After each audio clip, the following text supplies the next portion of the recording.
కూడా స్వామివారికి ఇంత అపచారం జరగలేదు. వారు స్వామివారికి జోలికి రాల. జగన్మోహన్ రెడ్డి వచ్చాడు.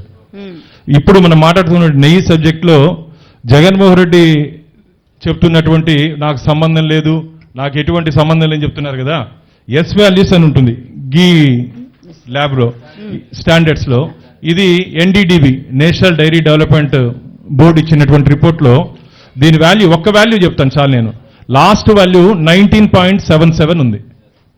అదే ఇప్పుడు లేటెస్ట్ ఇప్పుడు మా ఎన్డీఏ కూటమి మేము సప్లై చేస్తున్నటువంటి గీ వాల్యూ లాస్ట్ వాల్యూ 97.21.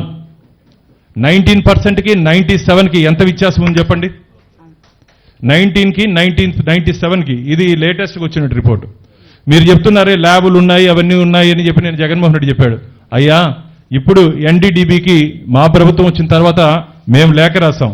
అఫీషియల్గా లెటర్ రాస్తే ఇది మేమంతా ఆధారాలతో మాట్లాడుతున్నాం. ఎన్డీడీబీ చైర్మన్ నుంచి లెటర్ వచ్చింది. మేము 12 to 14 వీక్స్లో తిరుమలలో మేము ల్యాబ్ ఇన్స్టాల్ చేస్తున్నాం, మా టెక్నికల్ టీంను పంపిస్తున్నామని చెప్పి. ఈ బుద్ధి మీకు ఎందుకు లేదయ్యా? 320 రూపాయలకి నెయ్యి కొనే వాళ్ళు దాన్ని ల్యాబ్ టెస్టింగ్లో ఏ విధంగా టెస్ట్ చేయాలా, అది నాణ్యత ఉన్నట్టు నెయ్యి వస్తా ఉందా లేదా అని చెప్పి గమనించాల్సిన బాధ్యత మీ మీద లేదా?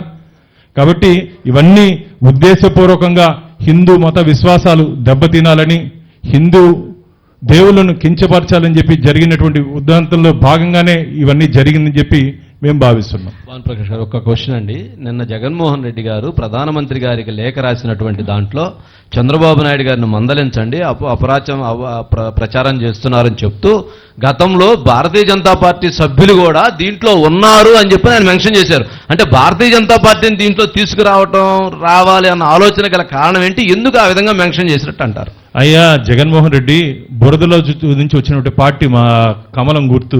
మాకే బురద పోయాలని చెప్పి ప్రయత్నం చేస్తున్నా. ఇది మంచిది కాదు, నీకే కొడుతుంది అది. ఎందుకంటే ఆల్రెడీ నీకు ఇప్పటికే ఆంధ్రప్రదేశ్ ప్రజలతో పాటు భగవంతుడు నీకు శాపం పెట్టాడు. వైనాట్ 175 వైనాట్ 175 అని నిన్ను 151 నుంచి 11 స్థానాలకి ఆంధ్రప్రదేశ్ ప్రజలతో పాటు వెంకటేశ్వర స్వామి ఆగ్రహం కూడా నీ మీద ఉంది.